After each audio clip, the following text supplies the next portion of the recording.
Robin Hood Anónimo. Capítulo 1. Normandos y sajones. Hace cientos de años, los vikingos realizaron continuas campañas de conquista por toda Europa. Estos audaces guerreros daneses, noruegos o suecos, tuvieron atemorizado medio mundo durante 3 siglos. Sus aventuras parecían no tener límites geográficos. Alemania, Francia, España, Portugal o Rusia fueron visitados por los feroces vikingos. Su ansia de expansión, apoyada en una gran preparación militar, les llevó a emprender arriesgadas expediciones por mares y ríos. Las poderosas embarcaciones con las que contaban, únicas en la época, y su extraordinaria pericia como navegantes les permitían arribar a cualquier costa y penetrar por cualquier río. Su superioridad naval se hizo incontestable. Adquirieron una gran experiencia en los ataques por sorpresa, y sus terribles y sangrientos saqueos llegaron a ser tristemente célebres en toda Europa.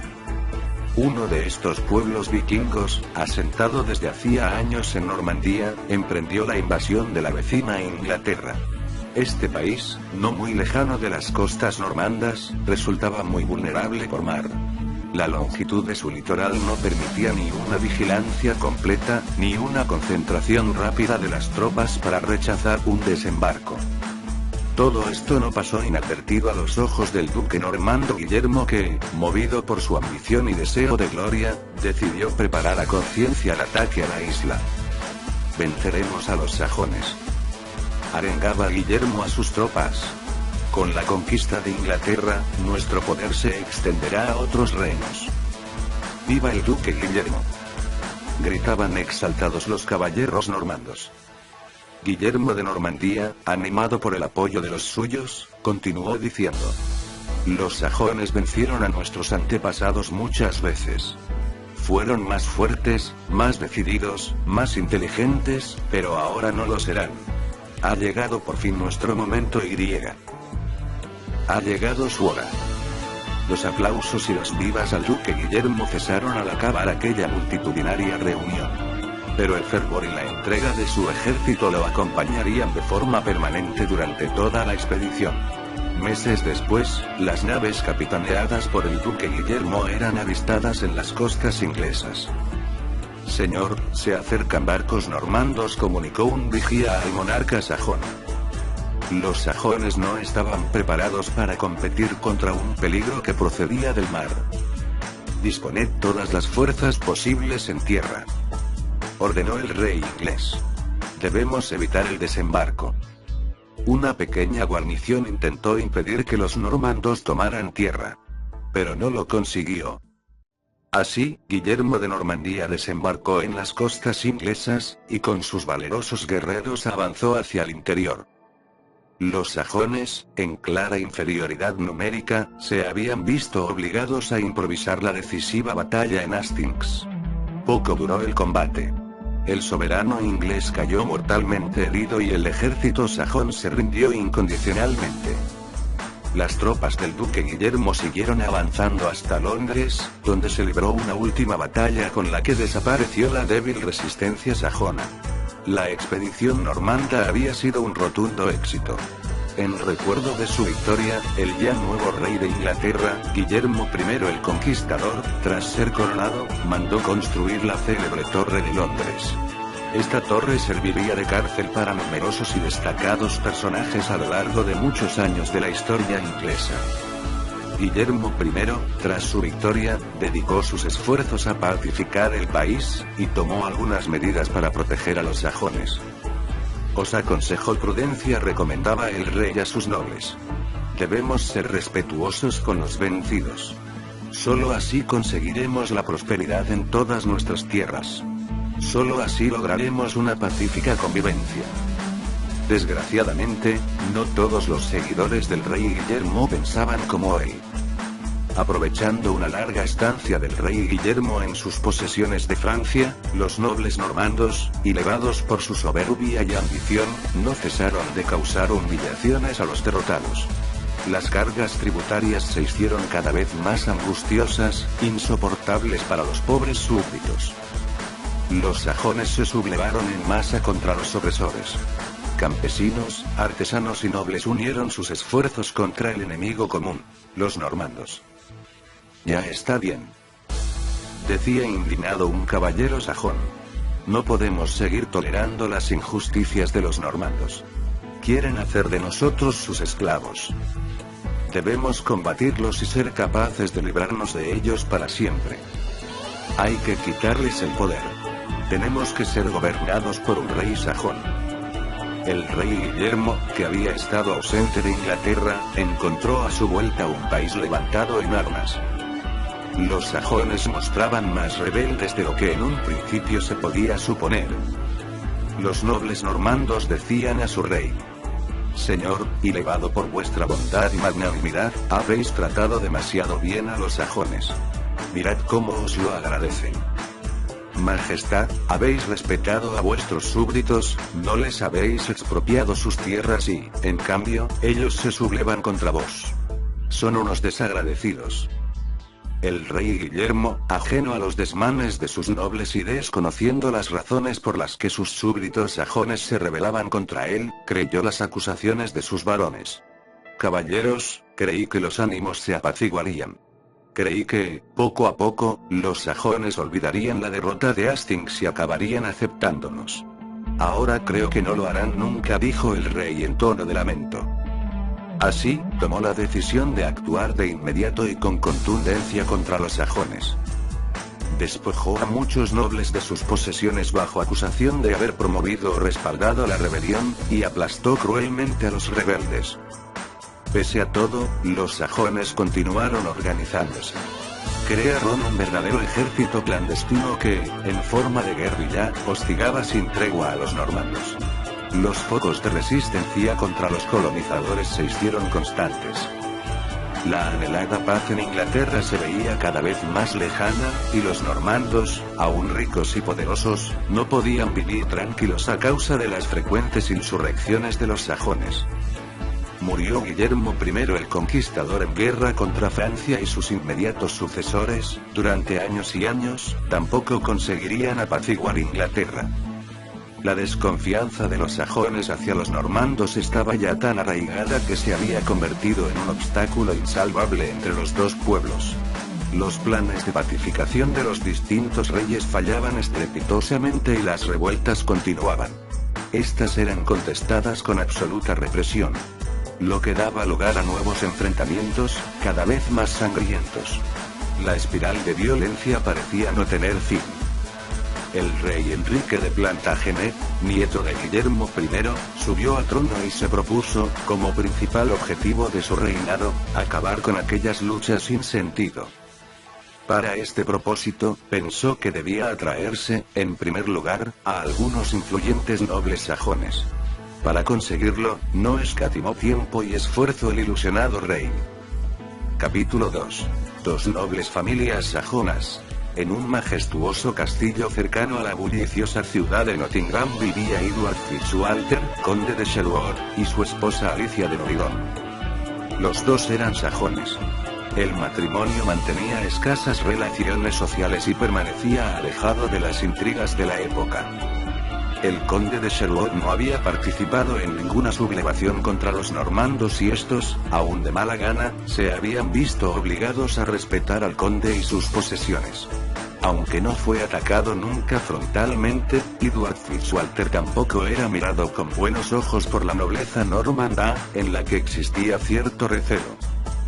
Dentro de los planes apaciguadores que llevaba acariciando durante largo tiempo el rey Enrique de Plantagenet, entraba precisamente ganarse la confianza del noble sajón Edward Fitzwalter. Hablaré con Edward Fitzwalter, comunicó el rey Enrique a uno de sus más estrechos colaboradores.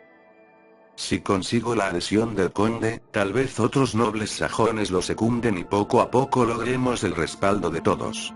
¿Qué pensáis? Es una buena idea, señor, contestó el varón normando a su rey. El conde de Sherwood goza de gran respeto entre la nobleza sajona. Respeto sin duda merecido, ya que es todo un caballero. La mayoría de los normandos comparten también esta opinión. El rey Enrique de Plantagenet deseaba con sinceridad que finalizaran los enfrentamientos entre sajones y normandos, y centró sus esfuerzos en conseguirlo. Así, pocos días después de esta conversación, fue a reunirse con el conde de Sherwood. Le tendió su mano y de sus labios salieron algunas promesas impensables en años anteriores. Señor, os agradezco la confianza que habéis depositado en mí, contestó el conde. Entonces, conde de Sherwood, ¿puedo contar de verdad con vos? Preguntó el rey con impaciencia. Majestad, no dudo de que os guían buenos deseos y de que sois sensible al sufrimiento del pueblo sajón, comenzó a decir el conde. Pero vuestras promesas no son suficientes para paliar los daños que vuestro pueblo ha causado al mío. Pero es necesario que todos hagamos el esfuerzo de salvar nuestras diferencias, conde de Sherwood. La batalla de Hastings pertenece ya al pasado. Es cierto, señor, pero es pronto aún para confiar en vos. Es posible que sean nuestros hijos los que vivan la reconciliación entre nuestros pueblos, los que puedan vivir en paz. ¿Tenéis hijos, conde?, preguntó el rey asintiendo. Espero uno, majestad. Conde de Sherwood, os prometo que haré cuanto pueda por acabar con los problemas del pueblo sajón, que intentaré borrar los errores de mis antepasados y que me esforzaré por apaciguar esta tierra. Por mi parte, majestad, contestó el conde, os aseguro que no participaré en ningún levantamiento contra vos. Actuaré como he venido haciéndolo hasta ahora. Pero tampoco conseguiréis mi adhesión hasta que no exista una completa igualdad entre sajones y normandos. El rey Enrique y el conde de Sherwood estrecharon sus manos y se despidieron amistosamente. No mucho tiempo después, Edward Fitzwalter tuvo ocasión de comprobar que los buenos propósitos del rey Enrique quedaban olvidados ante una nueva revuelta sajona. La sublevación fue castigada con terrible dureza. Sajones y normandos seguían siendo enemigos irreconciliables. En esta triste situación vino al mundo el heredero del conde de Sherwood. La alegría reinaba en todos los rincones del castillo del conde. Amigos y vecinos acudieron a conocer al pequeño recién nacido. Un precioso niño había venido al mundo para felicidad de Alicia de Loridon y Edward Fitzwalter, sus padres. Se llamará Robert, dijo el conde a todos los presentes sin disimular su alegría. Será un valeroso sajón y confío en que le toque vivir tiempos mejores. Ojalá pueda ser más feliz que nosotros, dijo levantando su copa uno de los allí reunidos. Y todos brindaron porque así fuera. El conde de Sherwood era íntimo amigo del también noble sajón Richard Atlea, conde de Surrey. Y este y su esposa tuvieron, no mucho tiempo después, una preciosa niña, a la que pusieron por nombre Mariana. Los dos nobles sajones se reunían con frecuencia y mantenían interminables conversaciones sobre la compleja situación del reino. Las sublevaciones no cesan, querido amigo, dijo Richard Atlea. Pero el poder normando permanece inalterable a lo largo de los años. Sí, Richard, nuestro pueblo está extenuado por las luchas y por las humillaciones de los varones normandos. Los reyes intentan apaciguar esta tierra, pero fracasan. No son capaces de contrarrestar el poder de sus nobles.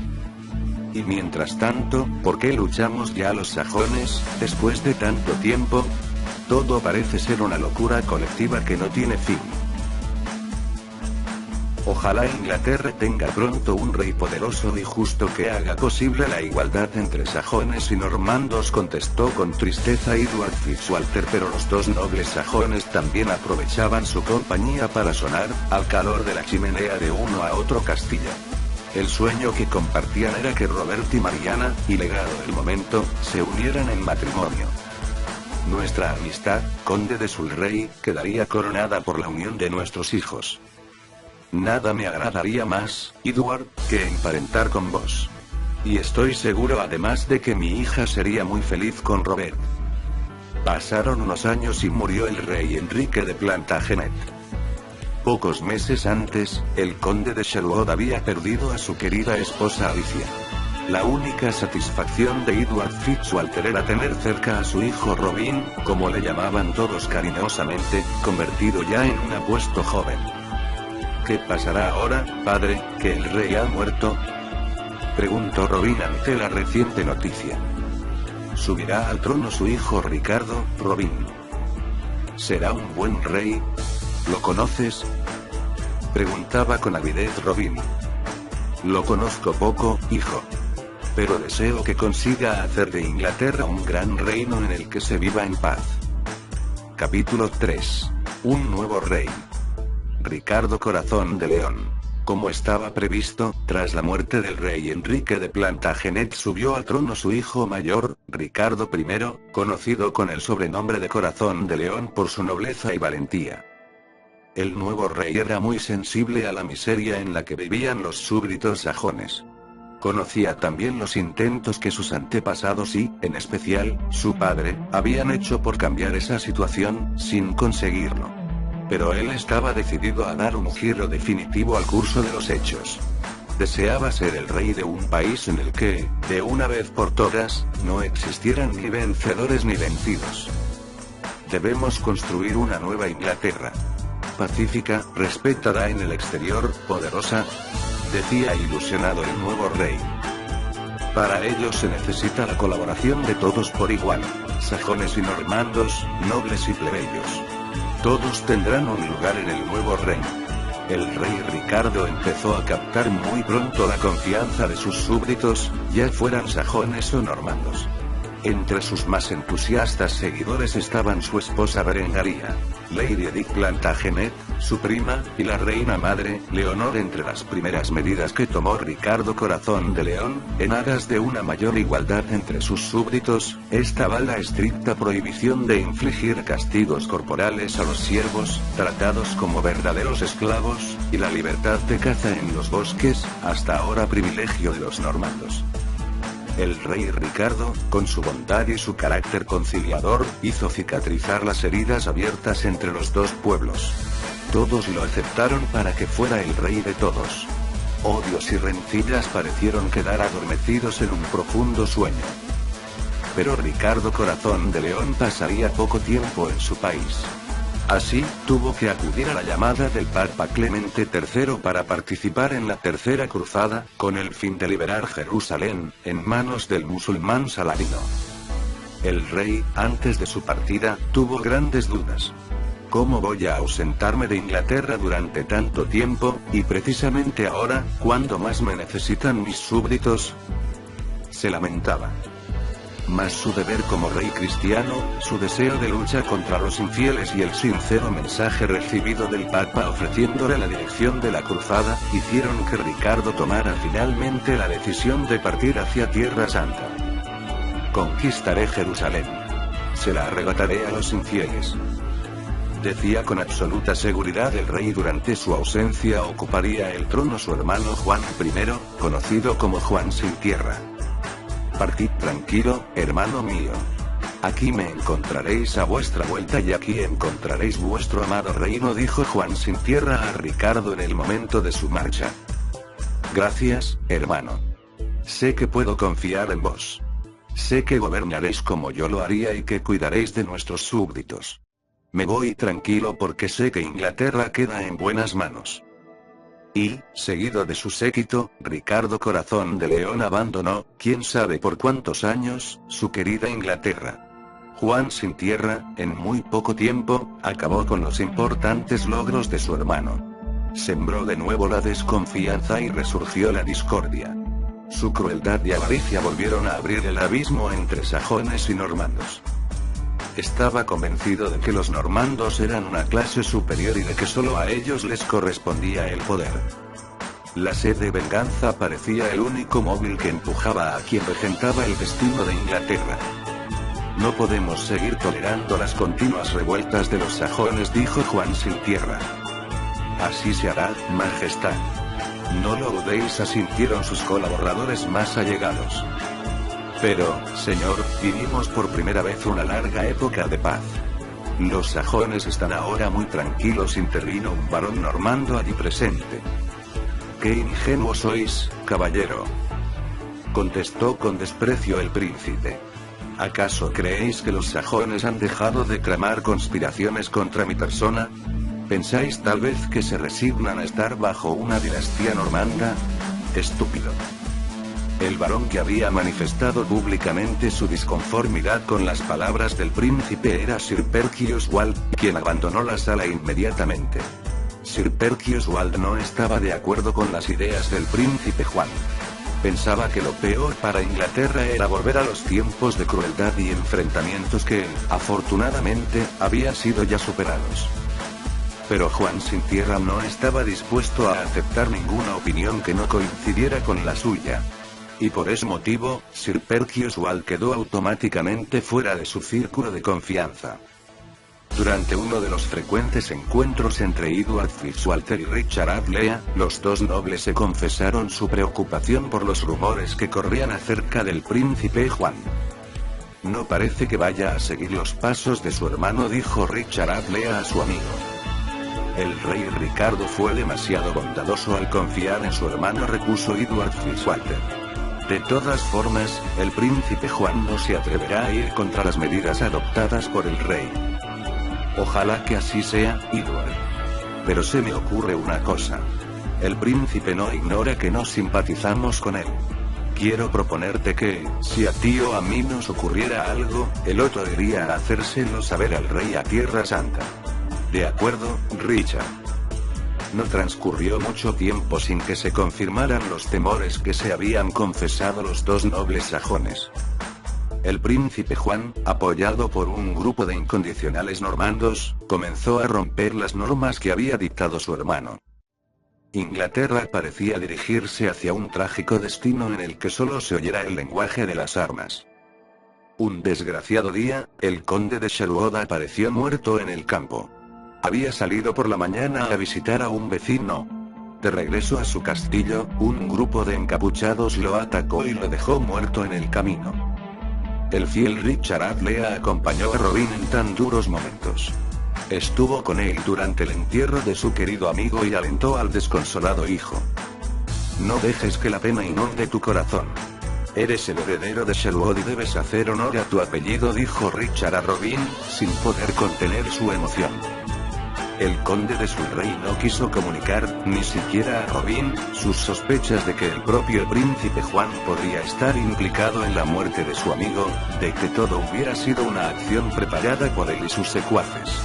Pero Richard Adelea supo inmediatamente lo que tenía que hacer: poner los hechos en conocimiento del rey. Para ello debía encaminarse hacia Tierra Santa. Capítulo 4. Un viaje frustrado.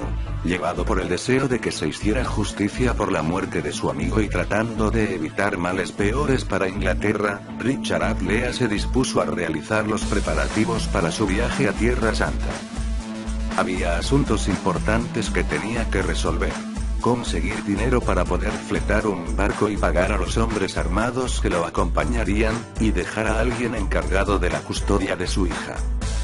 Adelea, después de pensar en quién podría ser la persona más idónea, decidió acudir a un amigo a quien hacía tiempo que no veía: Hugo de Reinault. Este noble caballero sajón debía algunos favores a Richard Adelea. Ahora era muy rico y, sin duda, estaría dispuesto a ayudarle.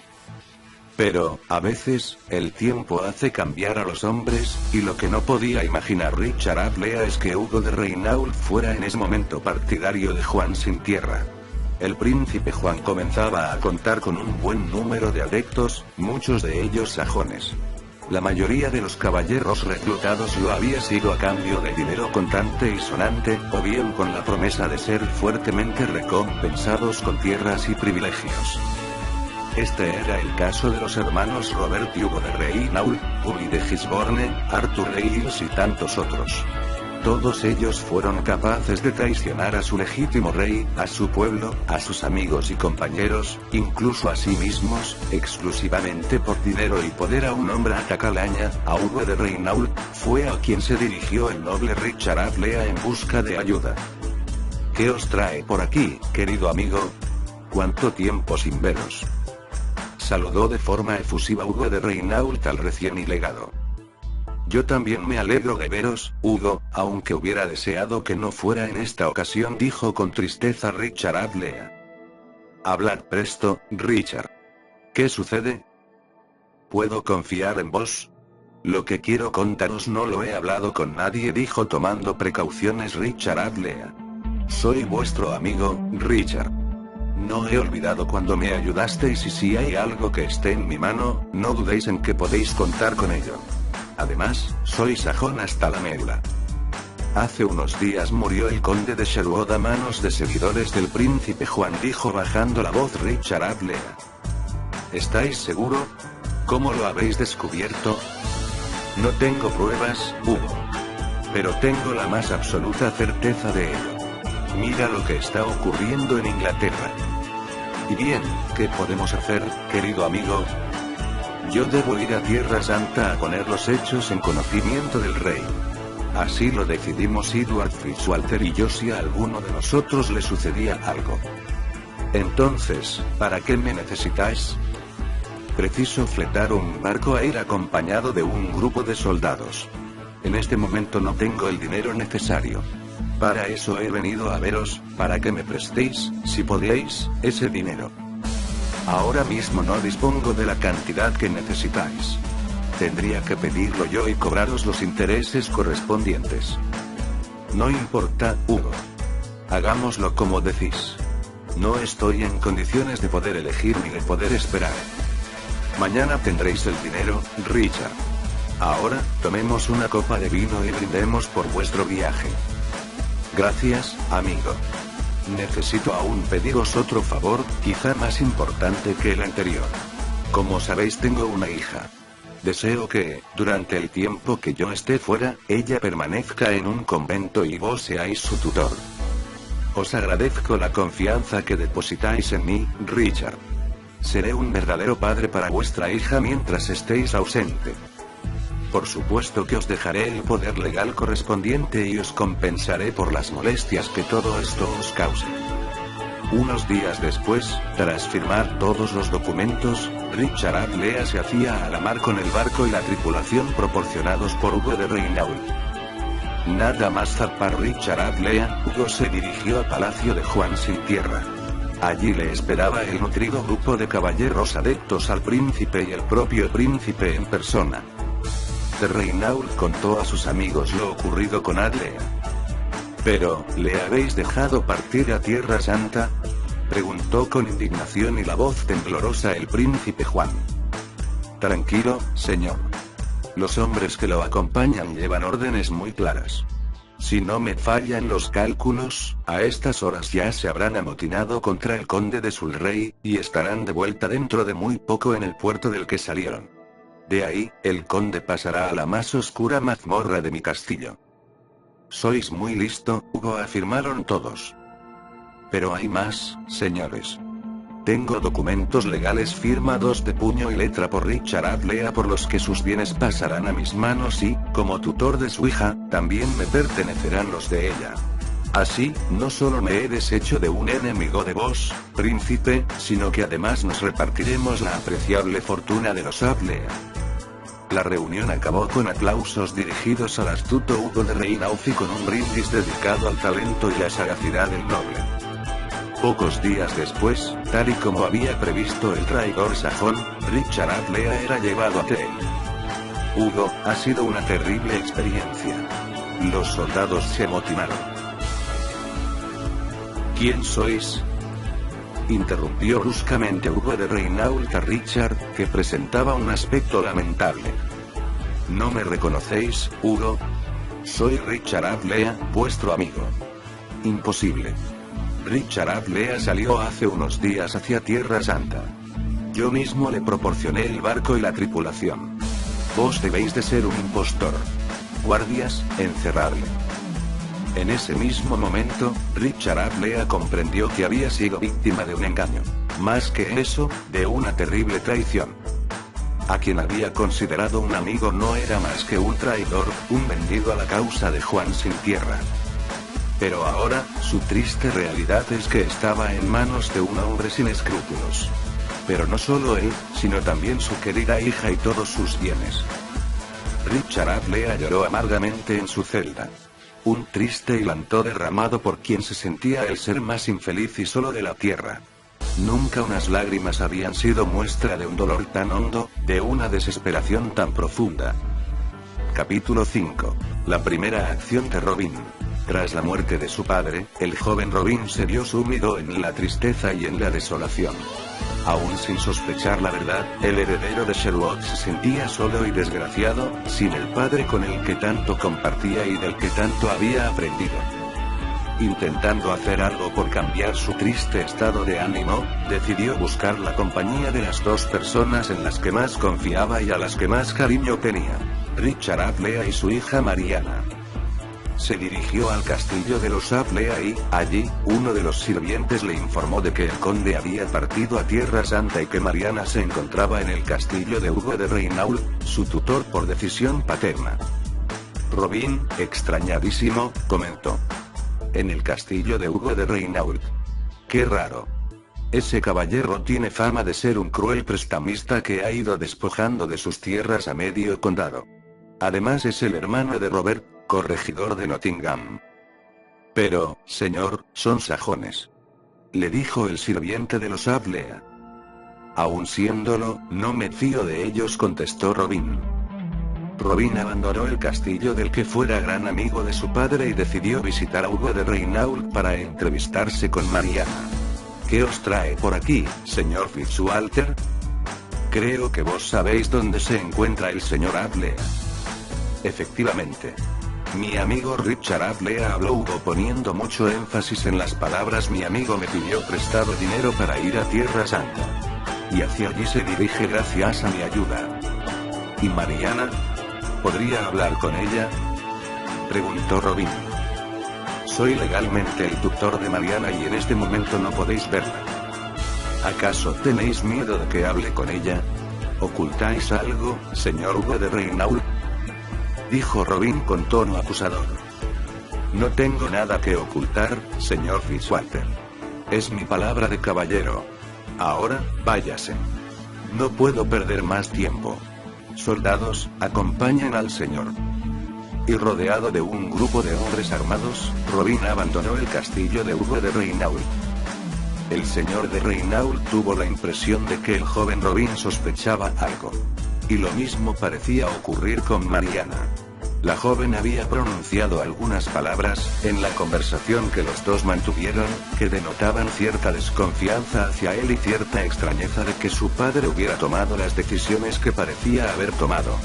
Hugo de Reinault se tranquilizó a sí mismo. ¿Qué peligro podían suponer tanto Robin como Mariana? Y al fin y al cabo, en el peor de los casos, serían solo unas pequeñas molestias a cambio de los grandes beneficios que iba a obtener de esta operación. Robin, desde su conversación con el señor de Reinault, no conseguía olvidarse del asunto. Estaba cabizbajo, meditabundo, no hablaba con nadie y vagaba por los caminos a lomos de su caballo. Un día, en uno de esos paseos sin rumbo, Robin encontró a un grupo de campesinos. Discutían airadamente y oyó voces de protesta contra los normandos. Robin se acercó a ellos. «¿Qué sucede?», preguntó bajando de su caballo. Uno de los siervos de Robin explicó a su señor que Feldon, un hombre al servicio de Guy de Gisborne, había sufrido un terrible castigo por un hecho sin importancia. Este castigo había consistido en dejarle sin comer, durante más de una semana, a él y a su familia. El desgraciado Feldon, sumido en la más absoluta desesperación, había cazado un ciervo para dar de comer a los suyos. Enterado Guy de Gisborne, lo había apresado y condenado a muerte. Su mujer y sus dos hijos serían azotados. «Esto es intolerable», gritó con indignación Robin. «Las leyes están para cumplirlas. Feldon tiene derecho a cazar. El mismo derecho que el señor de Gisborne. Iré a pedir cuentas a ese mezquino caballero». «No lo hagáis, señor», le pidió con preocupación el campesino que le había contado la triste historia de Feldon. «Guy de Gisborne está respaldado por el príncipe Juan y no conseguiréis nada. Irá contra vos también. Es muy poderoso. No vayáis. No os preocupéis, os lo ruego. No tengo ningún miedo a ese caballero que se salta las leyes a su capricho. Avisa a todos mis soldados, que se queden en el castillo y me esperen allí, dijo Robin mientras se alejaba con su caballo. Robin se dirigió al castillo del señor de Gisborne dispuesto a todo por conseguir que la ley se cumpliera.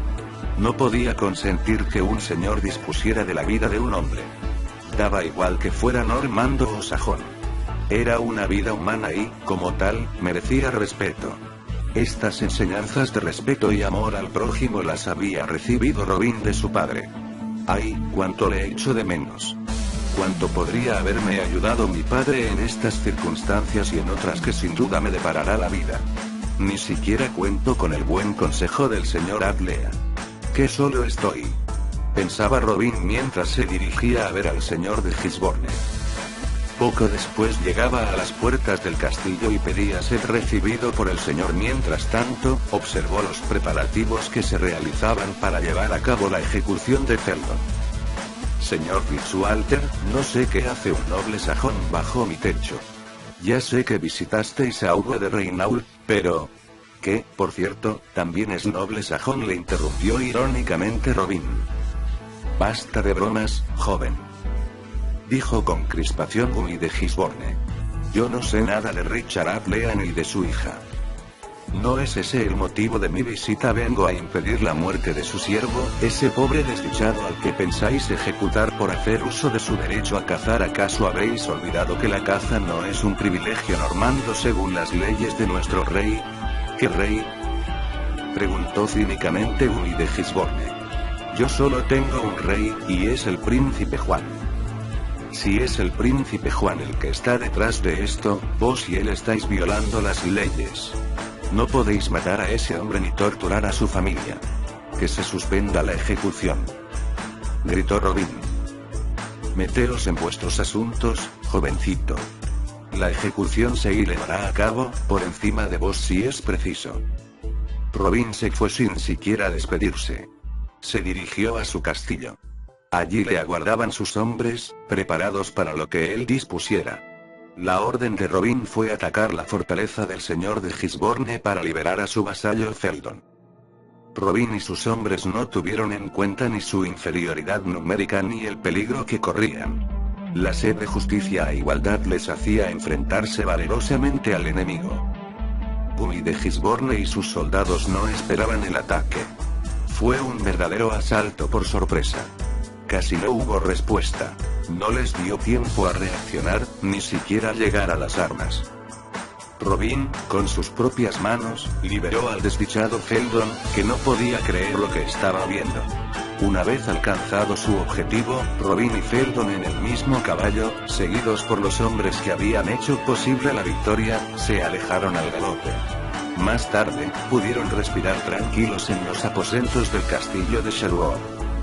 Solo había una cosa que entristecía a Robin: no haber podido salvar también a la esposa y los dos hijos de Feldon de la crueldad del señor de Gisborne. Capítulo 6. En el bosque de Charlotte. Durante varios días, la calma y la paz reinaron en el castillo del conde de Charlotte. La satisfacción por el deber cumplido era el sentimiento que compartía Robin con sus hombres. El constante agradecimiento de Feldon era lo único que hacía ensombrecer la alegría de Robin. Le hacía recordar los tormentos que podía estar sufriendo la familia del que era ahora su más incondicional vasallo. Pero Guy de Gisborne no había olvidado la terrible acción cometida por Robin. Convocó una reunión con el príncipe Juan y sus más fieles seguidores, y allí expuso los hechos ocurridos. Caballeros, nos hemos librado de Edward Fitzwalter y también de Richard Adlea. Pero mientras ande suelto Robin, no nos dejará vivir tranquilos. Ese joven es muy peligroso, dijo Guy de Gisborne. Estoy de acuerdo, intervino Hugo de Reinault. Estoy seguro de que sospecha algo sobre lo ocurrido con Adlea, y no cejará en su empeño hasta averiguarlo. Conozco muy bien a ese joven sajón. Entonces, Guy de Gisborne, atacad su castillo, dijo el príncipe Juan. Todos colaboraremos con nuestros soldados. Además, ese joven es muy rico. Nos quedaremos con su castillo, con sus tierras y con sus bienes. Nos repartiremos todo. Tomada la decisión, los caballeros se dispersaron. Pocos días después, según lo convenido, un numeroso ejército, nutrido con hombres de diversa procedencia, rodeaba el castillo de Sherwood, preparado para el asalto. Por su parte, los hombres de Robin de Fitzwalter permanecían en sus puestos día y noche. Todos ellos mantenían alto el ánimo. Estaban dispuestos a todo en defensa de la ley, y con la seguridad y tranquilidad de espíritu que produce estar cargado de razón.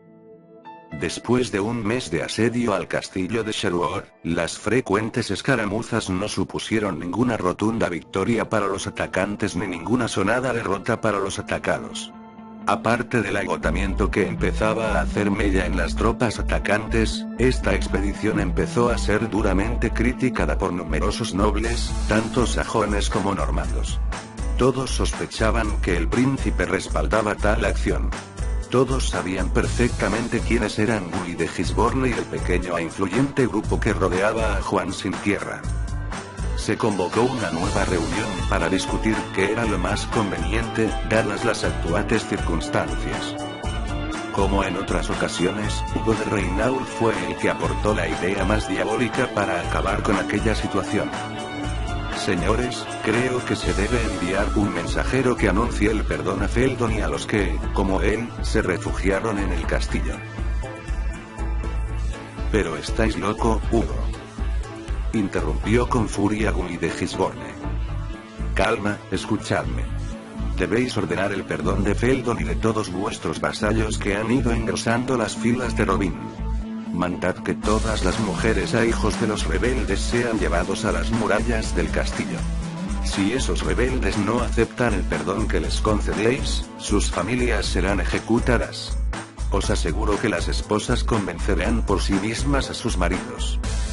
Sois un verdadero genio, Hugo, exclamó Guy de Gisborne.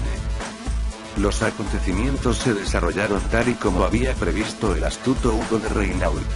Un mensajero anunció las condiciones a las puertas del castillo de Sherwood. Cuando los desertores del señor de Gisborne vieron a sus esposas y a sus hijos pidiéndoles que depusieran su actitud para salvarse, no tuvieron fuerza moral para mantener la lucha. El primero en enternecerse fue Feldon. Señor Fitzwalter, he de ir con los míos. Aunque todo sea una patraña, aunque luego me maten, debo intentar salvarlos. Nosotros lo seguiremos, dijeron otros. Robin intentó convencerlos de que no lo hicieran, de que sin duda era una trampa. No solo ajusticiarán a vuestras familias, sino a vosotros mismos. El señor de Gisborne no olvida. Nunca os perdonará, les decía Robin. Todo fue inútil. Los hombres no podían dejar de oír las voces de sus esposas. Se les rompía el corazón. Pronto, los primeros en salir pudieron estrechar a los suyos sin que les ocurriera nada. Muchos siguieron su ejemplo. Robin se quedó con un puñado de hombres. Así no podían seguir resistiendo en el castillo sitiado. Tenemos que salir de aquí para salvar nuestras vidas, les dijo a sus hombres. Pero no nos entregaremos al enemigo. Iremos al bosque de Sherwood. Lo conozco como la palma de mi mano. No se atreverán a internarse en él. Os lo aseguro. Aprovecharon la noche para salir sigilosamente por la puerta trasera del castillo. A los pocos minutos entraban en el bosque, un refugio seguro. A la mañana siguiente, los hombres de Guy de Gisborne descubrieron lo sucedido. Han escapado, gritó uno de los soldados. Las huellas les condujeron hasta el cercano bosque de Sherwood. La noticia fue comunicada rápidamente al señor Guy de Gisborne, que se encontraba acompañado de Hugo de Reinaud. Maldito sea. Ha conseguido escapar. ¿Qué podemos hacer para darle su merecido, Hugo? Nada por el momento. Ahora, Robin ya no es un peligro. Está recluido en el bosque. Sherwood es su prisión.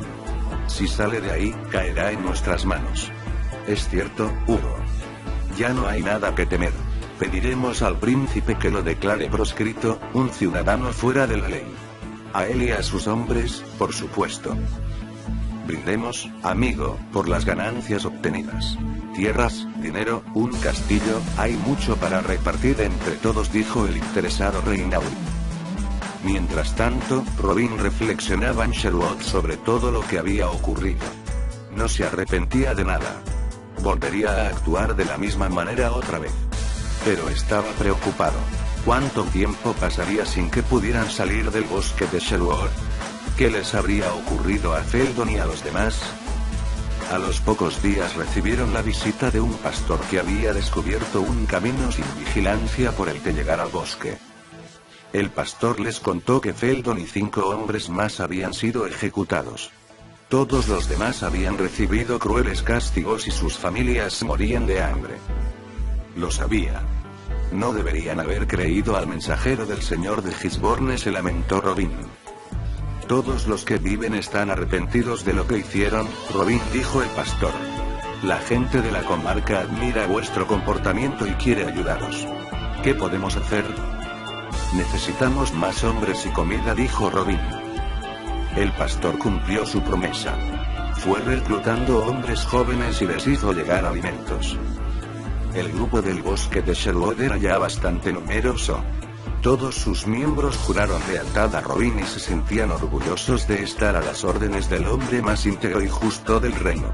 Robin Hood, así apodado por la característica capucha que siempre lucía en su cabeza. El hijo de Edward Fitzwater. Capítulo 7.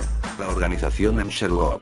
Poco a poco, el asentamiento en el bosque de Sherwood fue adecuándose a las necesidades de los que allí se encontraban.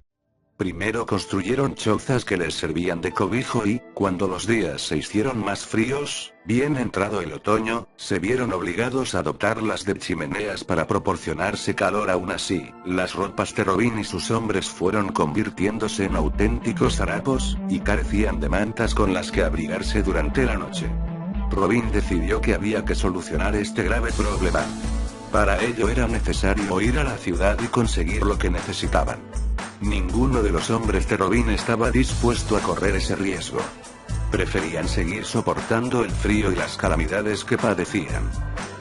Yo iré a Nottingham, dijo Robin. Me disfrazaré de mendigo y traeré lo que necesitamos. A pesar de que todos intentaron disuadirle, Robin estaba decidido y se puso en camino. Llegó a Nottingham muy cansado. Solo contaba con un puñado de monedas de escaso valor que había ido consiguiendo como limosna por el camino. Entró en la tienda de un mercader y allí eligió ropa y calzado para todos. No sabía cómo arreglárselas para Pagan. Siguió mirando y mirando para darse tiempo hasta que se le ocurriera algo. De pronto descubrió una alfombra que le resultó familiar. Era una gran alfombra del castillo de su padre. Un montón de recuerdos de su infancia se agolparon en su mente.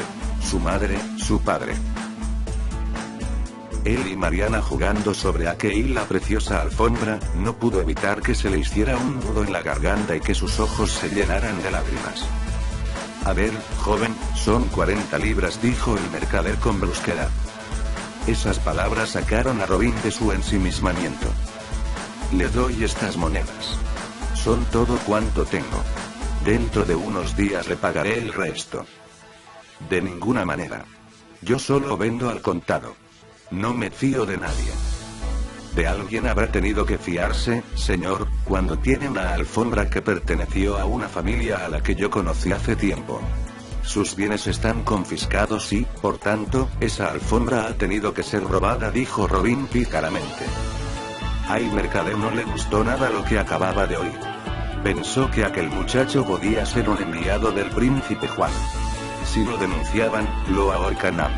Era mucho lo que tenía que ocultar. Si esto queda entre nosotros, propuso el mercader a Robin, te dejo que te lleves lo que has elegido y te regalo esa alfombra. Robin no abrió la boca, y el mercader se vio obligado a seguir ofreciendo cosas intentando satisfacerle. Te daré también 2 toneles de vino, y 2 sacos de harina. ¿Cómo podré transportar todas esas cosas?, preguntó por fin Robin. Te llevarás ese caballo que está ahí. Pero no me denuncies, por Dios. Ándate con cuidado, mercader. La próxima vez puedes correr peor suerte. Y Robin se fue con un caballo nuevo y con toda la mercancía. En Sherwood, la alegría desbordó a todos cuando lo vieron aparecer sano y salvo y con aquel cargamento. Robin colocó la preciosa y lujosa alfombra en su pobre choza. Ahora tendría un recuerdo de su feliz infancia. Los días transcurrían plácidamente en Sherlock. Cazaban venados y recolectaban frutos para alimentarse, recogían leña para procurarse calor y, de vez en cuando, recibían la visita de alguna persona del lugar que les traía algo de comida, a veces como muestra de simpatía, o pidiendo su ayuda para que intervinieran ante los frecuentes abusos de poder que cometían algunos caballeros. Cada vez se hicieron más frecuentes las acciones de Robin y sus hombres fuera del refugio del bosque de Sherlock. Se trataba siempre de actos en defensa de vasallos perseguidos por los barones normandos o incluso en ayuda de caballeros sajones, despojados constantemente de tierras y bienes por los ambiciosos secuaces del príncipe Juan. Dado que Robin y sus hombres se veían obligados a intervenir en numerosas ocasiones, debían organizarse. Aún fuera de la ley, era necesario que todos tuvieran claro cómo actuar en cada caso y qué propósitos perseguían. Para ello, Robin creyó conveniente poner unas normas que todos cumplieran por igual. Movido por este deseo, un día Robin reunió a sus hombres y les comunicó sus planes. Compañeros, cada día son más las personas que acuden a nosotros en busca de auxilio. Como sabéis, estamos declarados proscritos. Efectivamente, no acatamos las normas del príncipe Juan, ni nunca lo haremos. En cambio, si acatamos las leyes divinas y las tendremos siempre presentes. Será nuestra verdadera guía. Nuestro fin ha de ser hacer el bien, socorrer a pobres y necesitados, luchar contra cualquier injusticia, respetar a mujeres, niños y ancianos, y atacar solo en defensa propia. Tras los calurosos aplausos con los que mostraron su total adhesión a las palabras de Robin, todos los hombres juraron cumplir aquellos principios.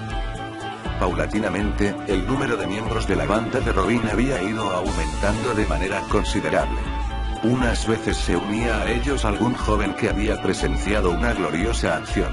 En otras ocasiones eran personas que penetraban en el bosque y pedían ser admitidas y, en todos los casos, eran gentes orgullosas de poder pertenecer al valeroso ejército de Robin Hood. Entre los numerosos compañeros de Robin, había dos con los que se sentía especialmente identificado: John Mansfield y Much. John Mansfield, al que todos llamaban Honey, era un gran hombretón, alto y robusto. Estaba dotado de una fuerza sobrehumana y el mismo Robin había tenido oportunidad de comprobarlo en sus propias carnes. Fue el día en que se conocieron. Robin, seguido de sus hombres en fila india, atravesaba un angosto puente sobre un río. Por el otro extremo avanzaba un desconocido. Como era imposible pasar a la vez en las dos direcciones, Robin le gritó que retrocediera. El bravo desconocido se negó a ser él quien lo hiciera, y se enzarzaron en una pelea. Robin fue derribado por aquella fuerza de la naturaleza. Aquel hombre era John Mansfield. Huía de los normandos, que le habían despojado de sus tierras, iba en busca de Robin Hood para unirse a su banda. Su sorpresa fue mayúscula al descubrir que tenía a Robin ante él, el mismo al que había hecho besar el suelo. Much, el otro hombre de confianza de Robin, era de baja estatura y escasa corpulencia. Lo contrario de lo que significa su nombre en inglés, mucho. Robin conoció a Much ante las ruinas de un molino. El hombre estaba con la cabeza agachada y la mirada perdida. Robin se presentó. Al oír su nombre, el desconocido reaccionó y, entre lágrimas, le contó que soldados de Ralph de Bellamy llegaron en busca de trigo. Les dio cuanto tenían. Pero les pareció poco y le acusaron de estar guardando alguna cantidad para los proscritos. Quemaron el molino con su mujer y sus dos hijos dentro. Much se sumó a la banda, donde encontró una nueva familia. Capítulo 8. Divertidas aventuras de Robin Hood. A pesar de los tristes acontecimientos que desencadenaron la existencia del grupo refugiado en Sherwood, la vida allí había ido normalizándose. Muchas familias habían logrado reunirse. Incluso muchos niños habían venido al mundo en aquel bosque. Además, todos se sentían miembros de una gran familia y todos se ocupaban de todos. Recientemente se había incorporado a la banda el padre Tuck. Era un fraile que había vivido siempre solo, retirado en el campo. Muchas personas, tanto nobles como plebeyas, acudían a él con frecuencia a pedirle consejo. Su influencia en las gentes y su apoyo personal a los principios que defendían los proscritos de Sherwood, hicieron que las autoridades del príncipe Juan dictaran orden de captura contra él. Esto obligó al buen fraile a refugiarse también en Sherwood. Allí, sus aportaciones fueron muy importantes. No solo celebraba misa todos los domingos, sino que unió a varias parejas en matrimonio, bautizó a muchos niños, se ocupaba de la educación de pequeños y mayores y, como tenía conocimientos de medicina, cuidaba de la salud de todos. Aunque la vida cotidiana en Sherwood no era fácil, también había momentos para la diversión. Uno de ellos, quizá el más célebre, fue el día en el que Robin y algunos de sus hombres acudieron a un torneo de tiro con arco que se celebraba en una ciudad próxima. Robin y los suyos se habían convertido en verdaderos expertos en el manejo del arco, única arma disponible en su refugio del bosque. Todos los premios del torneo los acaparó el grupo de Sherwood. Finalmente, la última prueba, recompensada con una bolsa de monedas de oro, la superó sin dificultad Robin Hood para asombro de todos los presentes. Cuando el alcalde de la ciudad entregó el premio al vencedor, le preguntó su nombre. Robin, vestido como un caballero y sin su típica capucha, contestó: «Mi nombre es Robin Hood». La carcajada fue general. Cuando las risas cesaron, el alcalde volvió a preguntar al ganador por su nombre. «Señor, ya os lo he dicho. Mi nombre es Robin Hood». El alcalde comprendió entonces que el desconocido no estaba bromeando. Llamó a gritos a sus soldados para que lo apresaran. Pero era demasiado tarde. Robin y los suyos habían huido a todo galope en sus caballos.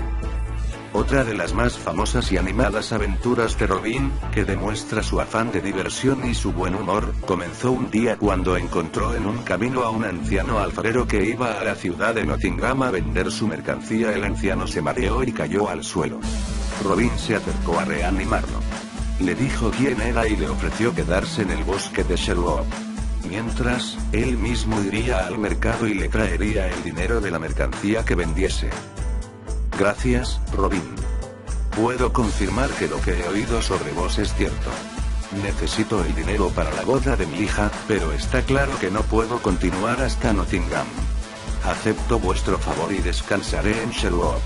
Os advierto que hay una vajilla de oro muy valiosa entre los objetos de la carreta». Robin llegó a la ciudad y pronto consiguió vender todo, ya que tanto la mercancía como los precios resultaron muy atractivos para las gentes. Solo se reservó la vajilla de oro porque le rondaba una idea en la cabeza. El interés de los objetos ofrecidos por el mercader llegó a oídos del corregidor Robert de Reynaud, quien lo llamó a su palacio. Eso era, precisamente, lo que Robin tenía previsto.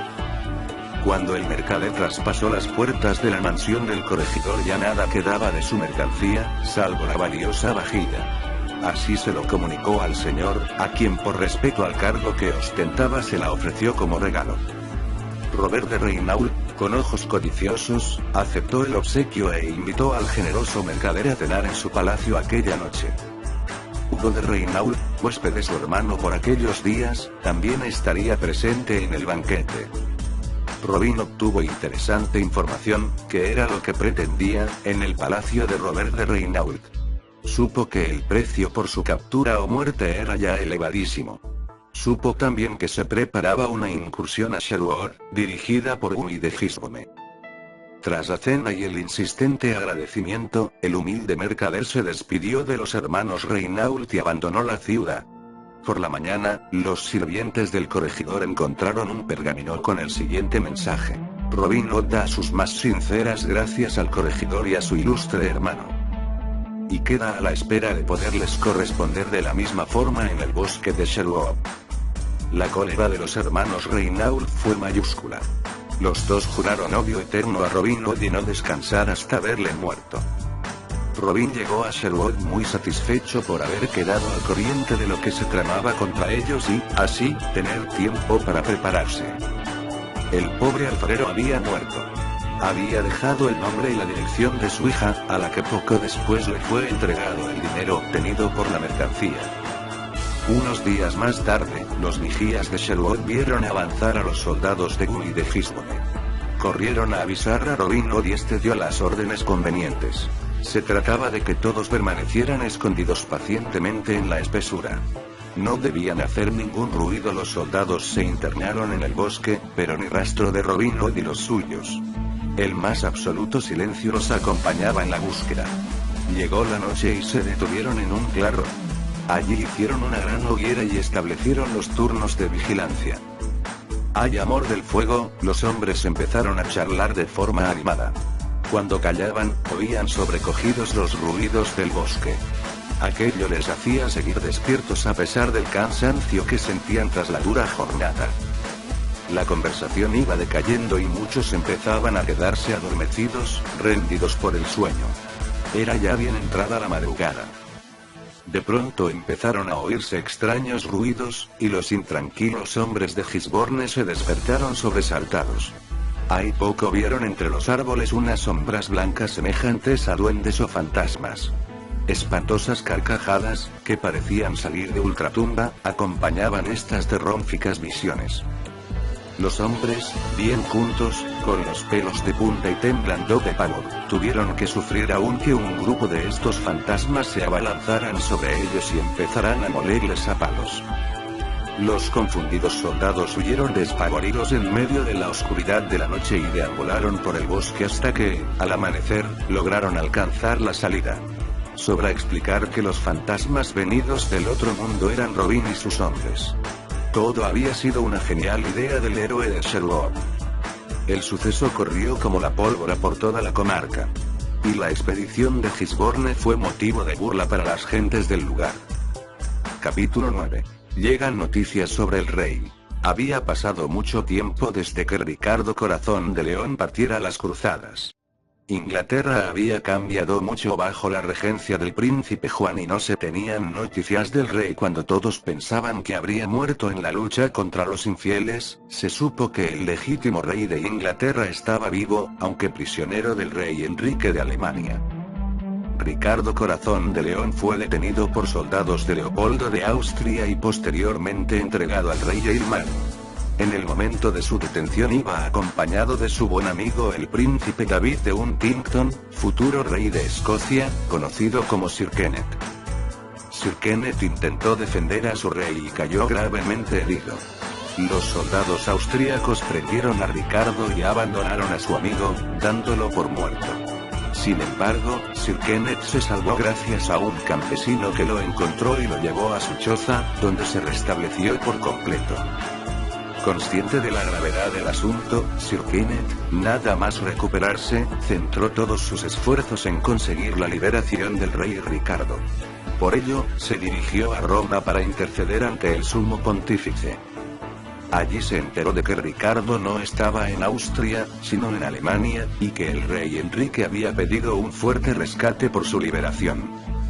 En efecto, a la corte inglesa había llegado un mensaje del rey alemán en el que se daba cuenta del cautiverio de Ricardo Corazón de León y de la suma exigida para su puesta en libertad.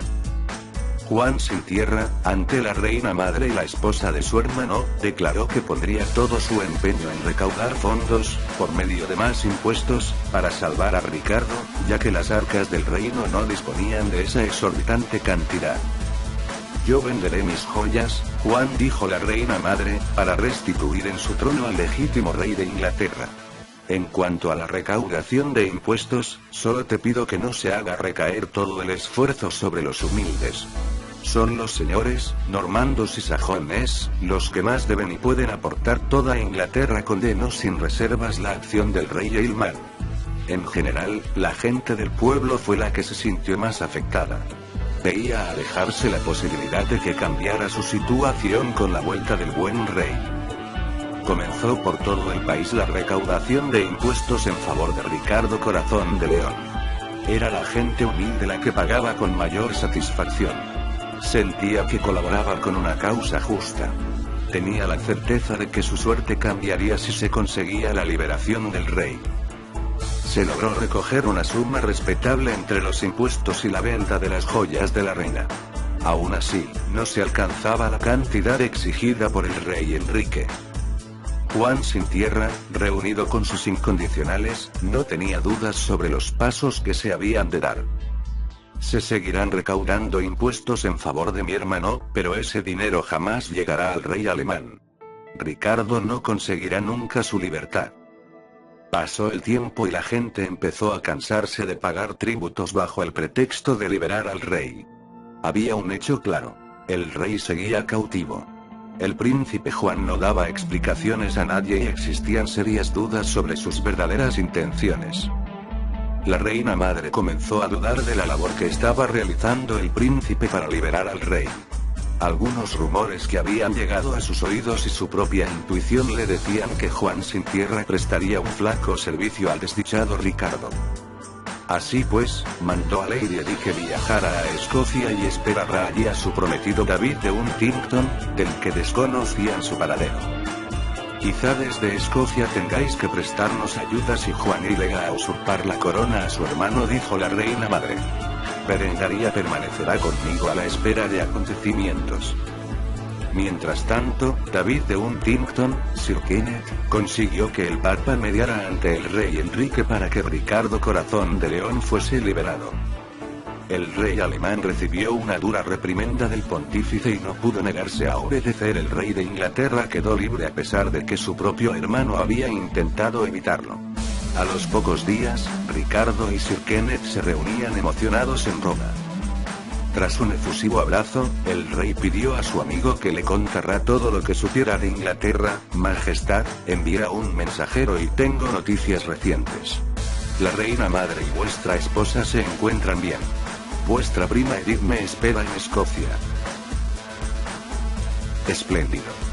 Todo son buenas noticias, interrumpió Ricardo. Siento, señor, tener que daros otras no tan buenas. Nada buenas, dijo Sir Kenneth con tristeza. Habréis de saber que vuestro hermano se ha repartido con sus hombres de confianza el dinero recaudado para vuestro rescate. Entonces, ¿he sido liberado sin haber satisfecho las condiciones que exigía el rey Enrique? En efecto, así es. Gracias a la intervención papal. Continuad, Sir Kenneth, os lo ruego. Me interesa saber todo lo que ocurre en mi añorada Inglaterra. Majestad, en todo este tiempo que lleváis fuera, los abusos del príncipe y sus varones han hecho que proliferen de nuevo las revueltas. Incluso existe una banda de proscritos que ataca constantemente a los intereses de vuestro hermano. Se oculta en el bosque de Sherwood y el jefe es conocido como Robin Hood. ¿Robin Hood? ¿No será Robin Fitzwalter?, preguntó el rey extrañado. Creo que es él, señor. El hijo del conde de Sherwood. El amigo de Richard Adlea. Dos caballeros de gran lealtad hacia mi persona. ¿Qué puede haber ocurrido para que Robin esté actuando fuera de la ley? La ley, señor, ha dejado de existir en Inglaterra. Lo único que importa es el interés personal del príncipe y sus hombres de confianza. Sir Kenneth, nadie debe saber que he sido liberado. Regresaré a Inglaterra de incógnito para conocer por mí mismo lo que está ocurriendo. Me parece una sabia decisión, Majestad. Os acompañaré. Gracias, amigo. Pero vos iréis a Escocia y seréis coronado rey. Tal vez necesite de vuestra ayuda. Podéis contar conmigo para lo que preciséis en todo momento, señor. Los dos amigos se despidieron fundiéndose en un fuerte abrazo. Muy pronto, cada uno de ellos estaría en su respectivo país. Capítulo 10. Mariana. Había pasado mucho tiempo desde que Mariana Adlea fuera trasladada al castillo de Hugo de Reinault. Ella no había sabido nada de la visita de Robin. Solo sabía que su padre había ido a Tierra Santa y que, en la actualidad, el señor de Reinault era su tutor. Aunque no gozaba de sus simpatías, Mariana pensaba que si su padre había confiado en él, tendría razones para ello. Por eso se limitó a esperar. Pasaba sus días leyendo y realizando alguna labor, recluida en sus aposentos, sin contacto con nadie. Una tarde, el señor Hugo de Reinault subió a verla y le dio la triste noticia de que el barco de su padre había naufragado. Nada se sabía de él. Mariana enjugó sus lágrimas y recibió el pésame del señor de Reinault. Gracias, señor. Sé que apreciabais a mi padre. Él también os quería y confiaba mucho en vos. Hugo de Reinault creyó conveniente aprovechar la oportunidad para hablar con Mariana de su futuro. La joven estaba a punto de ser mayor de edad y, cuando esto sucediera, él perdería la ocasión de poder influir en sus decisiones y seguir administrando sus bienes. Querida Mariana, ya sé cómo os sentís. Pero tenéis que reponeros. La vida sigue. Debéis ir pensando en casaros. ¿Casarme? No pienso hacerlo de momento. Además, en los documentos que me habéis mostrado, mi padre pedía que yo ingresara en un convento hasta que él volviera. ¿Vuestro padre no volverá, Mariana? Bueno, es improbable que vuelva. Yo soy vuestro tutor y, entre mis obligaciones, entiendo que está el preocuparme por vuestro futuro. Gracias, señor de Reinault. Pero, por ahora, el matrimonio no entra en mis planes, dijo Mariana con gran seguridad. Ya haré yo que cambies esos planes, joven estúpida, se fue pensando el ambicioso caballero. Hugo de Reinault tenía ya todo decidido en relación con Mariana. La casaría con el señor Ralph de Bellamy, varón adepto a Juan sin tierra. Pocos días después de producirse la conversación con la joven Aglea, Hugo visitaba al barón de Bellamy en su castillo y le comunicaba sus proyectos. Ralph de Bellamy, tan codicioso como su amigo, consideró que era una magnífica oportunidad para negociar las condiciones de este interesante ofrecimiento. No estaba dispuesto a aceptar una esposa sin obtener unos buenos beneficios. Además, las propiedades y bienes de los Aglea no eran nada despreciables. Tras un largo regateo, como si de una mera transacción comercial se tratara, los dos caballeros llegaron, por fin, a un acuerdo. Ralph de Bellamy recibiría 2/3 del patrimonio de la joven. El otro tercio quedaría en manos de Hugo. Por su parte, Ralph de Bellamy quedaba comprometido a colaborar, con un gran número de hombres armados, en la nueva expedición al bosque de Sherwood que estaban preparando los hermanos Reinault y Guy de Gisborne. A pesar del gran sigilo con que fueron llevadas estas negociaciones, Robin, que tenía amigos dispuestos a informarle por todas partes, consiguió enterarse de lo que se tramaba.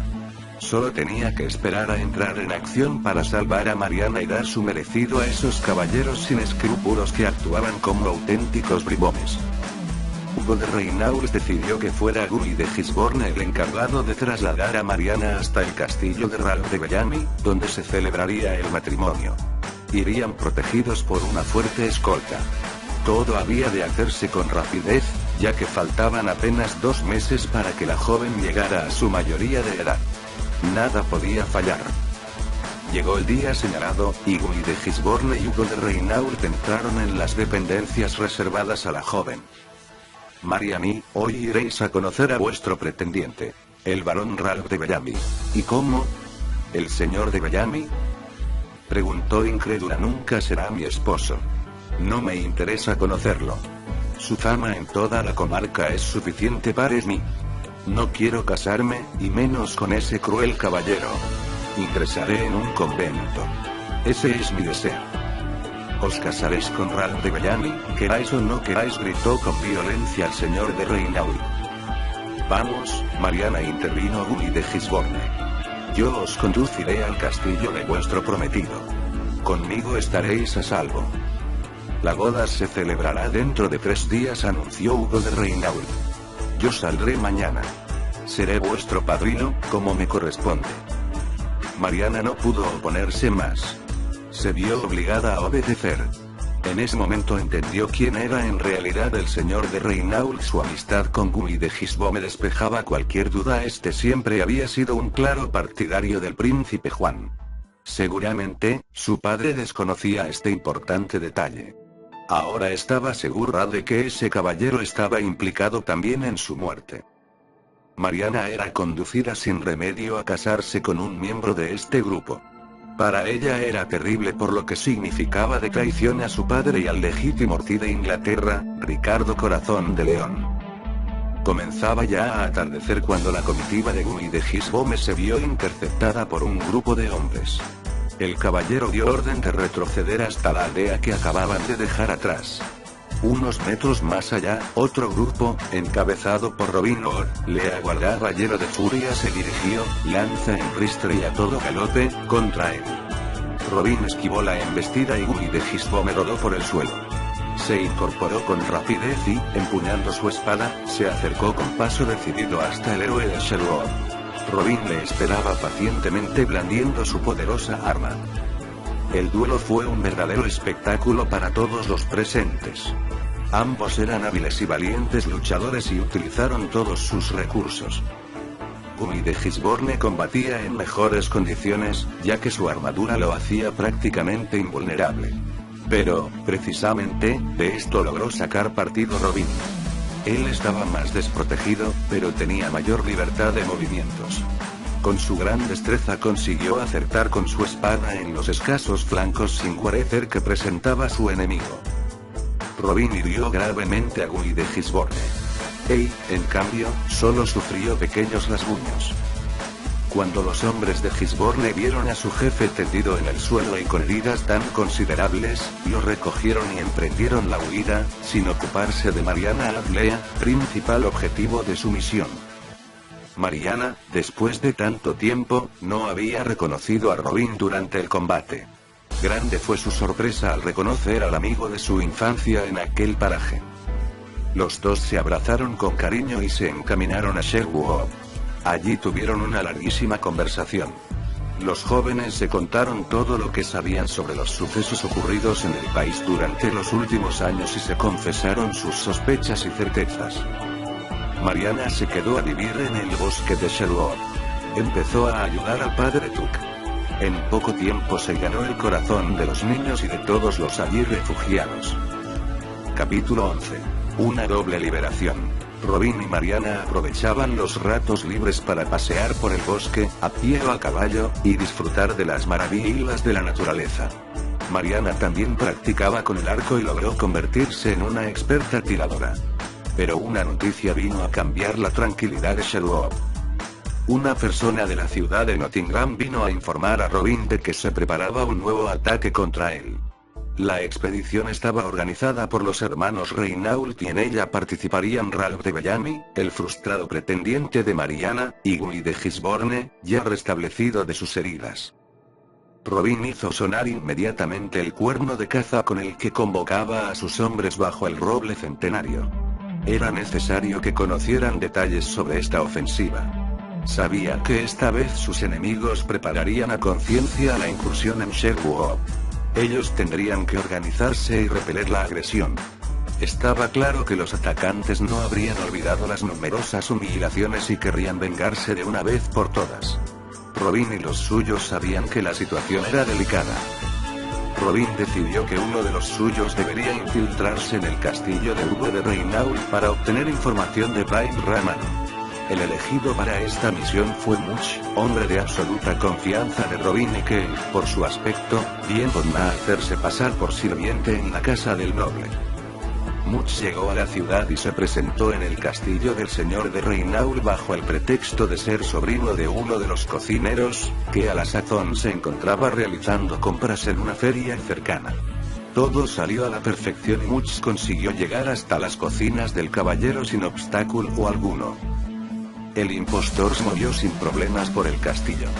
Entabló conversación con todos los sirvientes y logró sonsacarles valiosos datos. Además, tuvo la gran suerte de ser el encargado de retirar la vajilla de la cena de gala que ofrecía Hugo de Reinault aquella noche a sus distinguidos invitados. Aunque Much solo podía oír retazos de conversación, los datos que obtenía eran una preciosa información para él y los suyos. Yo aportaré 100 hombres, dijo el señor de Bellamy. Yo, unos 90, añadió Robert de Reinault. Much entraba y salía. Tenía que actuar con cautela para no dar lugar a ninguna sospecha que pudiera dar al traste con sus planes. Estaba retirando las copas, cuando oyó el plan que exponía el señor Hugo de Reinault a sus amigos. Dividiremos el bosque en distintas zonas. Cada grupo de hombres realizará la batida en la parte que le corresponde. Todos nos encontraremos posteriormente en lo más intrincado del bosque, donde se supone que Robin Hood tiene su campamento. Así, quedará completamente rodeado. Mientras Guy de Gisborne oía con atención a Hugo de Reinault, reparó en la presencia de Much, que en ese momento seguía retirando las copas de vino de la mesa. ¿A quién me recuerda este criado?, pensó el caballero. Ya lo tengo. Es él. Es uno de los hombres de Robin. Lo recuerdo con claridad. Estaba allí el día de nuestro duelo. Lo recuerdo por su pequeña estatura. Es inconfundible. Guy de Gisborne tomó una rápida decisión. Aprovechó la salida de Much para llamar a los dos centinelas apostados en la puerta de la sala, a los que murmuró unas palabras al oído. Much volvió con unas grandes fuentes de fruta y las dispuso sobre la mesa. Después abandonó la sala dispuesto a huir del castillo. No quería tentar más a la suerte. Cuando se disponía a atravesar las puertas del castillo, Much fue apresado y conducido ante la presencia de los caballeros. Un espía de Robin ante nuestros propios ojos. No volverás a ver la luz, enano, dijo con verdadero odio Guy de Gisborne. Much, ensangrentado por la cruel paliza que recibió de unos y de otros, fue arrastrado a las lóbregas mazmorras del castillo. Allí, el carcelero lo arrojó de un empujón a una de las celdas. Pasaron varias horas hasta que el desdichado Much recobró el sentido. Cuando sus ojos se acostumbraron a aquella oscuridad, pudo distinguir una silueta en un rincón. No podía saber de quién se trataba, pero al menos no estaba solo. ¿Qué hacéis aquí? ¿Por qué os han recluido?, preguntó Much. Soy Richard Adlea. Un día confié en el que creí que era un amigo. Le pedí ayuda y fui traicionado. Desde ese día me pudro en sus cárceles. No recuerdo ya ni la fecha en que eso ocurrió. Much no podía creer lo que estaba oyendo. Muy nervioso, tartamudeando, explicó al anciano que era amigo de Robin. Tuvo que ponerle también al corriente de que el heredero del conde de Sherwood había tenido que refugiarse en el bosque huyendo de los secuaces del príncipe Juan. También le tranquilizó sobre la suerte de su querida hija, que se hallaba a salvo, junto a Robin. El pobre Richard Adlea no pudo contener las lágrimas al oír aquellos nombres y aquellas penosas circunstancias. Pero por tristes que fueran aquellas noticias, las prefería al terrible aislamiento al que estaba sometido. Nunca saldremos de aquí, dijo Richard al que consideraba ya un auténtico confidente y amigo. No debemos perder la esperanza, señor, contestó Much intentando mostrarse animado. Mientras tanto, Robin ya había sido informado de que el leal Much había caído prisionero en el castillo de Hugo de Reinault. Preocupado, convocó con urgencia a todos sus hombres. Robin expuso los hechos, así como su decisión de asaltar el castillo del señor de Reinault. Era la única forma de liberar a Much y, a la vez, intentar frenar el ataque que se preparaba contra ellos. Robin, nunca he dicho a nadie que conozco muy bien ese castillo, dijo uno de sus hombres. Trabajé en él como albañil y cerrajero durante su construcción. Su anterior propietario mandó realizar un pasadizo secreto desde los sótanos hasta una casa situada a unas leguas. Esa casa es hoy un molino. Sus dueños ignoran todo esto. Debemos hallar una fórmula para alejar de allí al molinero y su familia.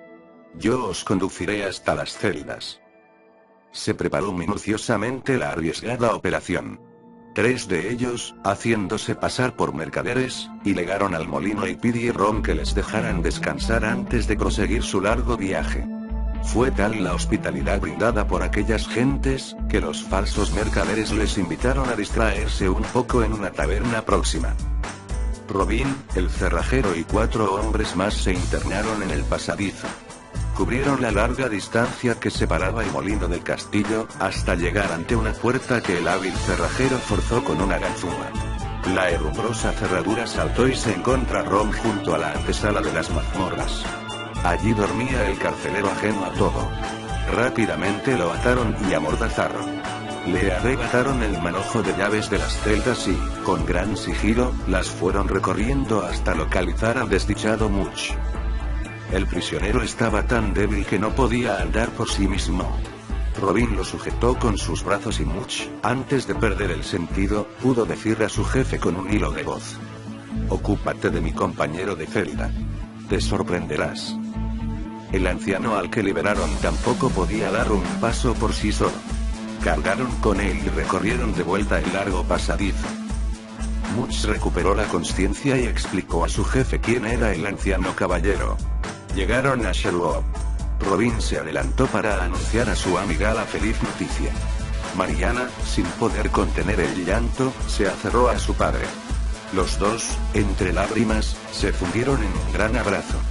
Fue la escena más conmovedora que se había vivido en Sherwood. Capítulo 12. El rapto de Mariana. Pasaron varios meses hasta que Richard Adlea se restableció del desgaste sufrido en el cautiverio. Su hija y el padre Tut desempeñaron un papel fundamental en su recuperación. Los años de encierro, en el reducido espacio de la celda, habían provocado en el caballero un debilitamiento tal de sus músculos, que le impedía andar. Poco a poco, gracias al tesón de Mariana y del fraile, Richard Adlea consiguió volver a caminar. Durante su recuperación, el noble caballero fue informado de todos los pormenores que habían arrastrado al hijo de su inolvidable amigo Edward Fitzwalter, así como al resto de las personas que lo respaldaban, a la situación de proscritos en la que se hallaban desde hacía tiempo. A pesar de sus más profundas convicciones, Richard Adlea comprendió al joven Robin. Tal vez, él habría hecho lo mismo ante aquellos acontecimientos. Y más, como era el caso, si la fuerza de la juventud le hubiera hecho hervir la sangre ante las flagrantes injusticias. Los días transcurrían tranquilos en Sherwood. Pero los enemigos de Robin Hood no descansaban. Habían abandonado el plan de la incursión en el bosque tras ser liberado Much. Esa acción, si fallaba el factor sorpresa, estaba condenada al fracaso. Señores, debemos emplear la astucia para capturar a Robin Hood. No debemos entrar en Sherwood, sino intentar que ese bandolero salga de allí, dijo Hugo de Reinault.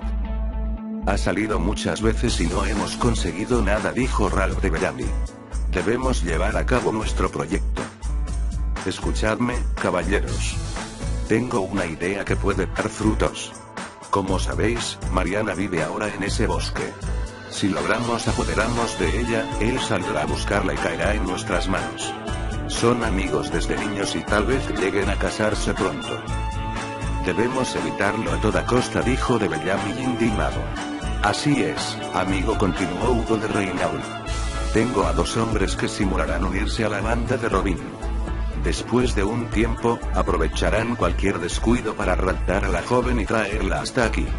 Robin atacará el castillo para intentar liberarla y nosotros podremos vencerlo.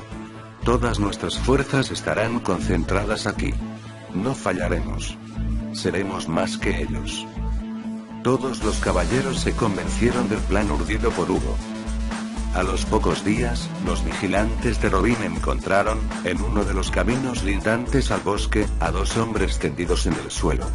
Los recogieron y los llevaron ante el padre Tut para que los reanimara. Cuando se recobraron, los desconocidos contaron que habían sido torturados por hablar bien de Robin Hood. Aceptadnos en vuestra banda, señor, suplicaron los 2 hombres. El señor Robert de Reinault nos matará si volvemos. Los desconocidos fueron aceptados. Se les advirtió que durante un mes estarían sometidos a vigilancia y, si su comportamiento era satisfactorio, acabarían siendo miembros de pleno derecho. La conducta de los hombres durante ese tiempo fue intachable. Según lo previsto, dejaron de ser observados y comenzaron a moverse libremente por el campamento. Un día que Mariana volvía con el padre Tut de una aldea cercana de ver a un enfermo, los 2 traidores se abalanzaron sobre ellos. Ataron y amordazaron al padre Turk, y raptaron a Mariana. La traición produjo un gran dolor entre las gentes de Sherwood.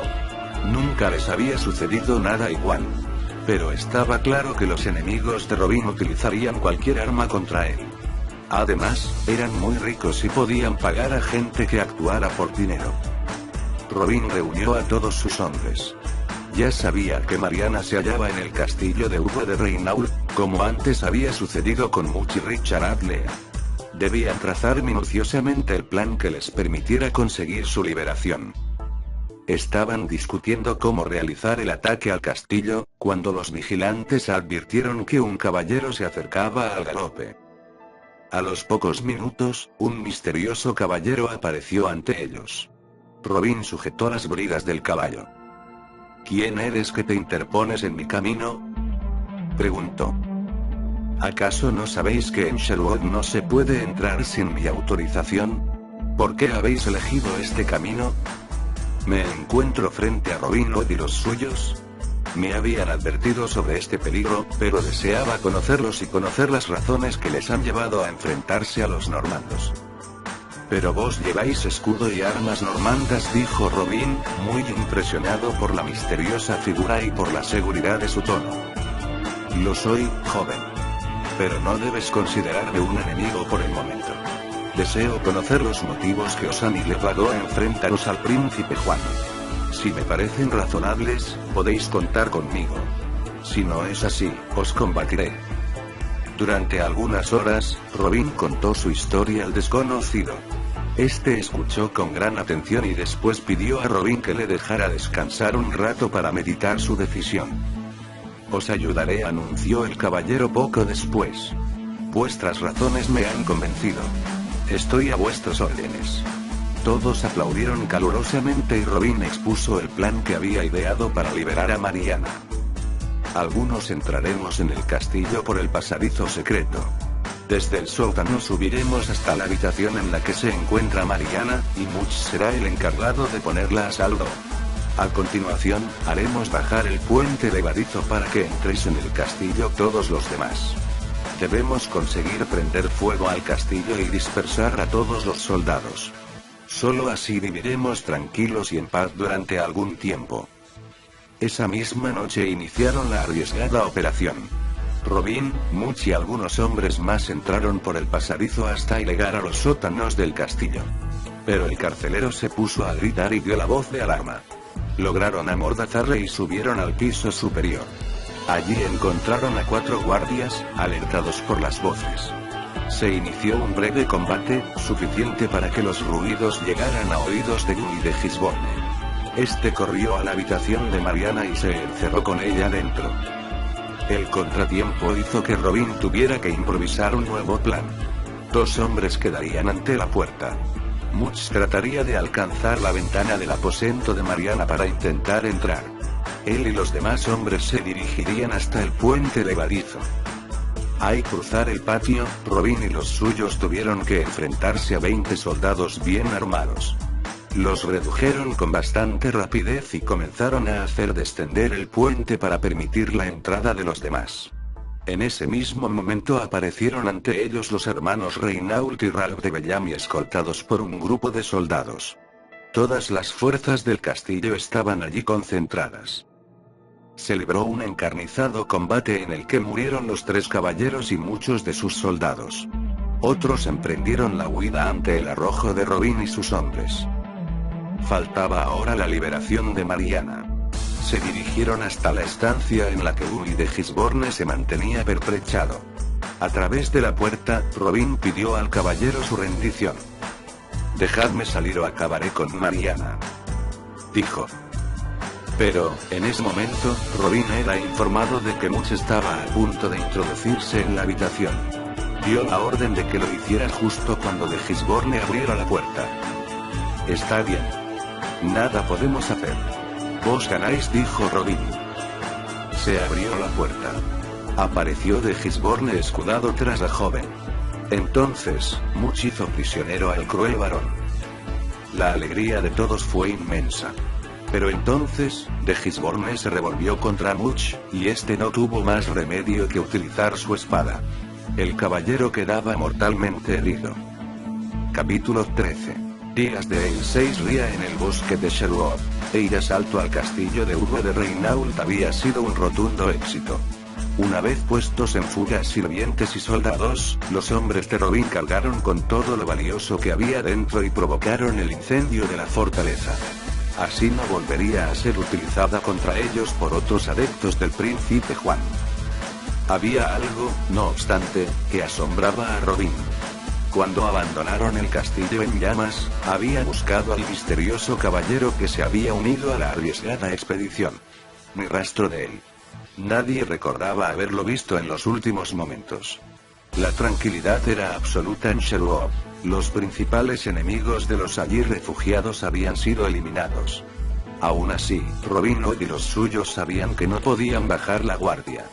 Sin duda, el príncipe Juan, ayudado por otros varones fieles, seguiría cargando contra ellos. Robin se preguntaba cuándo acabaría esa lucha sin cuartel. Cuándo podrían vivir en paz, sin tener que esconderse, sin ser considerados ciudadanos fuera de la ley. Un buen día, Robin y los suyos recibieron una visita sorprendente. En medio de la espesura apareció el misterioso caballero del que nada habían vuelto a saber desde el asalto al castillo del señor de Reinault. Tras el efusivo recibimiento del que fue objeto el noble visitante y sus muestras de sincero agradecimiento, se alejó con Robin hasta la cabaña de este. «Espero que hayas resuelto unirte a nosotros», dijo Robin. «No es así exactamente, Robin. Escúchame ahora con mucha atención. Yo soy el rey Ricardo Corazón de León». Robin quedó estupefacto al oír aquellas palabras. Hincó sus rodillas en el suelo y emocionado besó la mano de su añorado rey. «Ahora soy yo el que necesita vuestra ayuda, Robin. Convoca a tus hombres». Robin salió de su choza y llamó a los suyos. Al momento, todos rodearon a Robin y su acompañante. Robin tomó la palabra y, conteniendo su excitación, dijo: «Amigos, hoy es un gran día. El día más feliz de todos los que llevamos aquí. Tenéis ante vosotros al gran rey Ricardo». La multitud estalló en aplausos. Los vítores a Ricardo I de Plantagenet parecían no tener fin. Las lágrimas en los rostros manifestaban el hondo sentir de todos los presentes. «He tenido la oportunidad de comprobar lo que todos habéis sacrificado por mí. Os aseguro que, cuando recupere mi trono, dejaréis de ser proscritos y se os restituirá lo que hayáis perdido. Ahora tengo que pediros un último favor: que me acompañéis a Londres a recuperar lo que me pertenece. El rey de Escocia está en camino y se unirá a nosotros allí. Yo iré con vosotros». «Será un gran honor acompañaros, Majestad», dijo Robin. Al día siguiente, Robin Hood y sus hombres, con el rey Ricardo a la cabeza, emprendieron la marcha hacia Londres. El príncipe Juan había sido advertido de que las tropas escocesas se acercaban a la ciudad. Todo estaba dispuesto para repeler la ofensiva del rey escocés David de Huntington, Sir Kenneth. Cuando los dos ejércitos estaban a punto de enfrentarse en combate, Juan Sin Tierra observó que su retaguardia se veía amenazada por un numeroso grupo de hombres armados. «Señor, es la banda de Robin Hood», dijo uno de los vigías. «Nos dividiremos. Atacaremos a la vez en los dos frentes. Somos suficientes para obtener la victoria», dijo el príncipe Juan. El gran ejército de Juan Sin Tierra se separó en el acto, dispuesto a librar la batalla. Pero, apenas unos minutos después, el príncipe Juan observó que de las filas de los soldados de Sherwood se adelantaba un caballero perfectamente armado.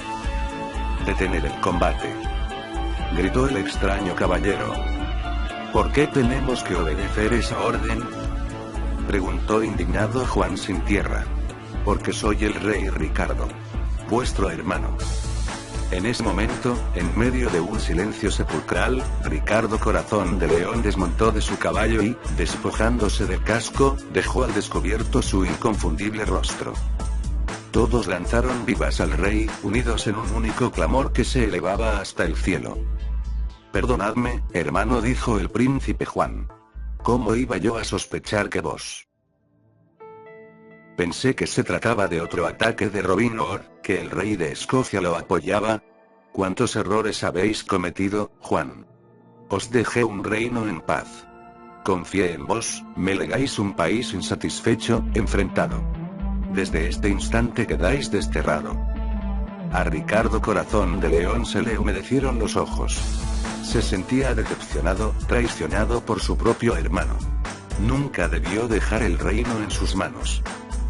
Juan Sin Tierra, acompañado de un reducido séquito, partió hacia sus posesiones en Bretaña. Pensaba que ya nunca volvería a Inglaterra, que en ese momento terminaba su papel en la monarquía inglesa. El rey Ricardo abrazó y felicitó a Robin y Sir Kenneth, y el rey de Escocia. Con ellos y junto a hombres sajones, normandos y escoceses desfiló triunfal por las calles de Londres. Poco después abrazaba a su querida esposa y a la reina madre. Todo el país festejó la vuelta de su rey.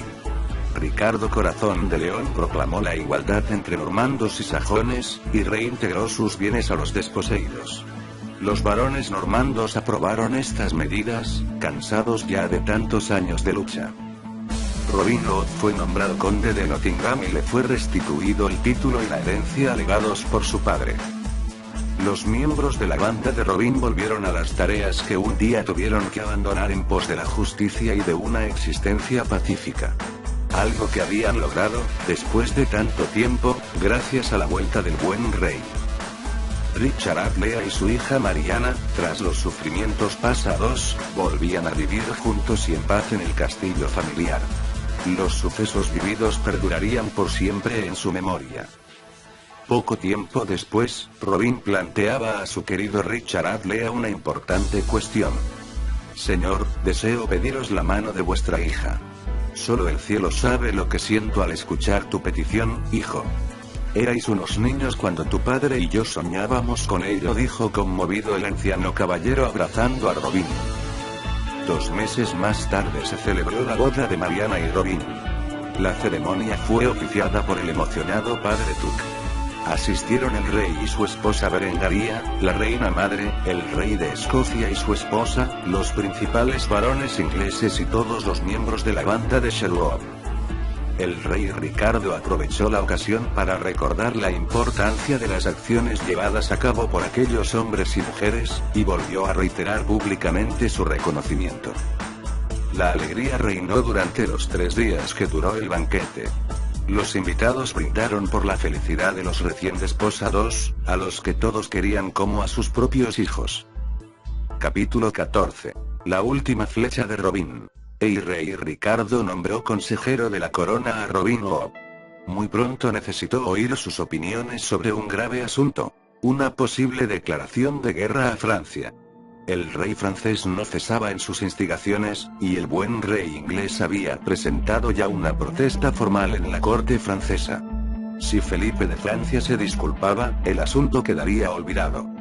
Si no era así, Ricardo Corazón de León, por dignidad personal y de su monarquía, no tendrá más remedio que luchar contra el país vecino.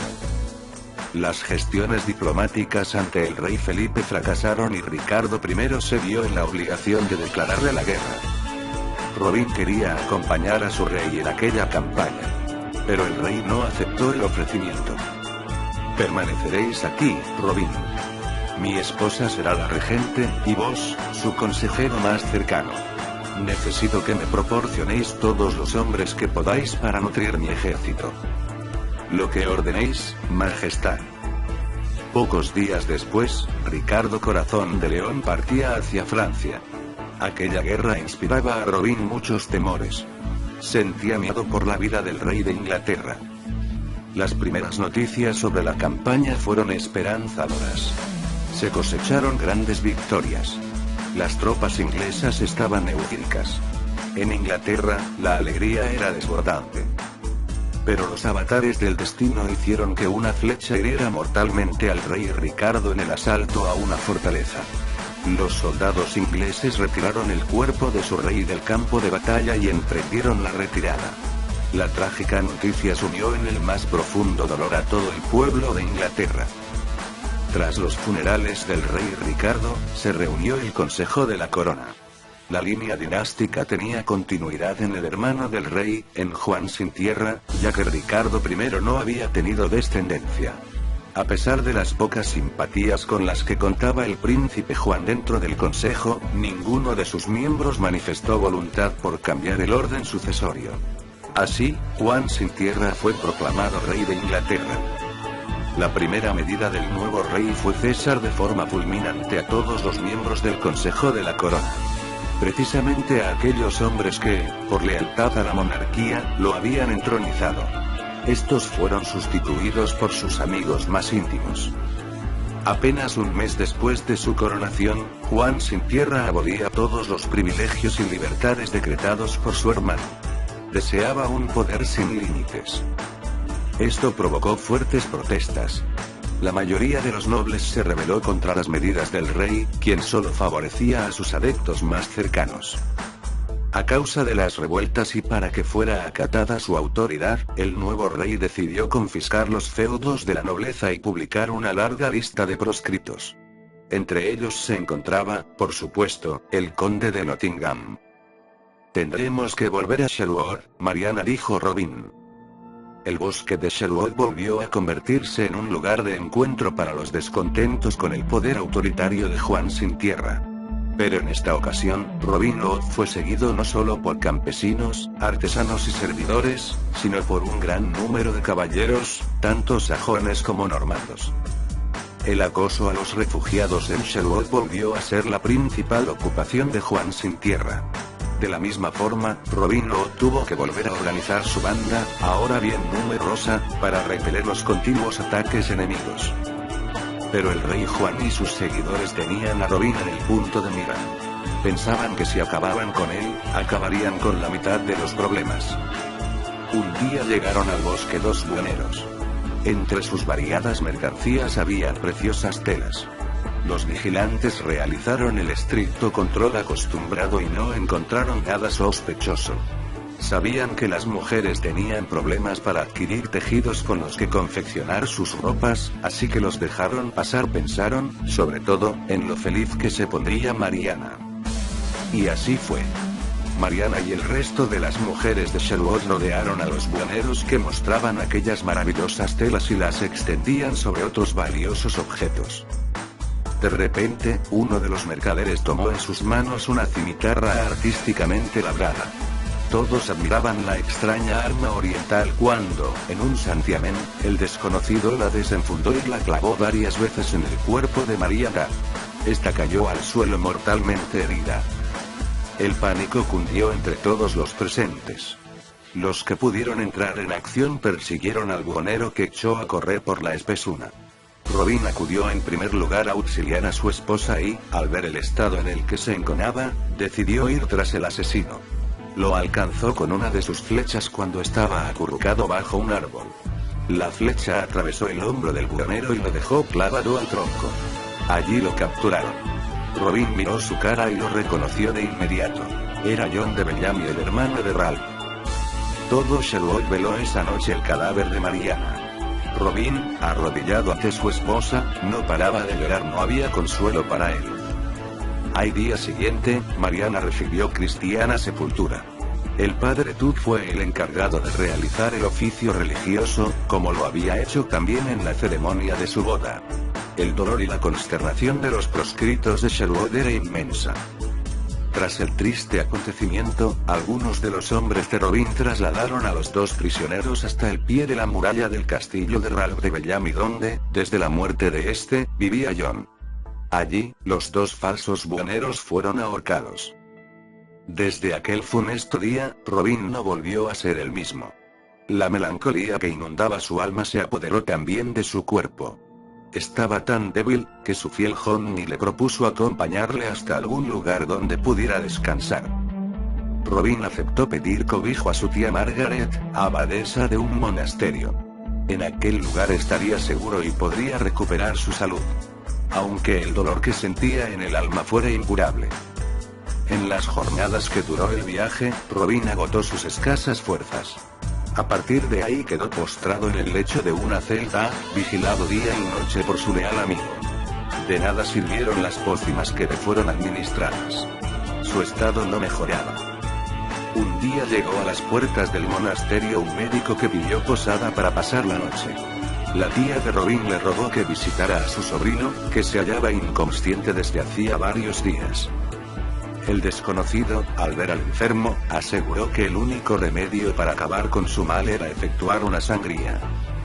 La abadesa y John aceptaron el consejo del médico, sin sospechar que este era un enviado del rey para acabar con Robin. Así, el falso médico realizó la sangría, pero no vendó con fuerza la herida del brazo y el enfermo fue desangrándose lentamente.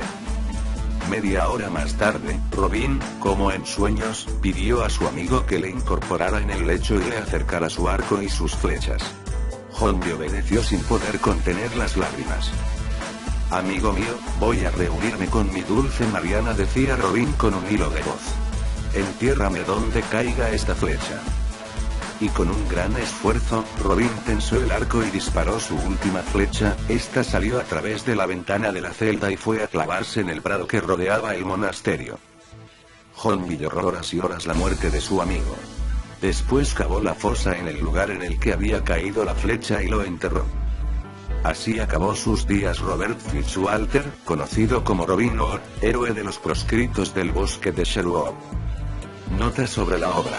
Robin Hood. Las hazañas de Robin Hood se narran en una serie de baladas que fueron transmitiéndose de forma oral, durante siglos y siglos. La balada es el género medieval de la literatura inglesa equivalente a los romances de nuestra literatura. En ellas se contaban las distintas aventuras de un héroe. Las baladas son anónimas y fueron concebidas para ser cantadas o recitadas por los juglares. Por eso, debido a la transmisión oral y a la intervención de numerosos juglares, las baladas presentan diversas versiones sobre un mismo hecho. En el caso de Robin Hood, sus hazañas se narran en más de 30 baladas. Estas fueron recogidas en un verdadero poema épico, The Gest of Robin Hood. La obra, impresa alrededor del año 1500, agrupa los distintos episodios sobre la vida del héroe.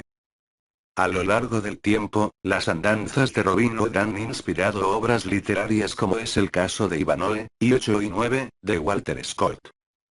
Asimismo, la vida del héroe de Sherwood ha sido llevada al cine. Robin Hood ha sido protagonista de numerosas películas, algunas de ellas de dibujos animados.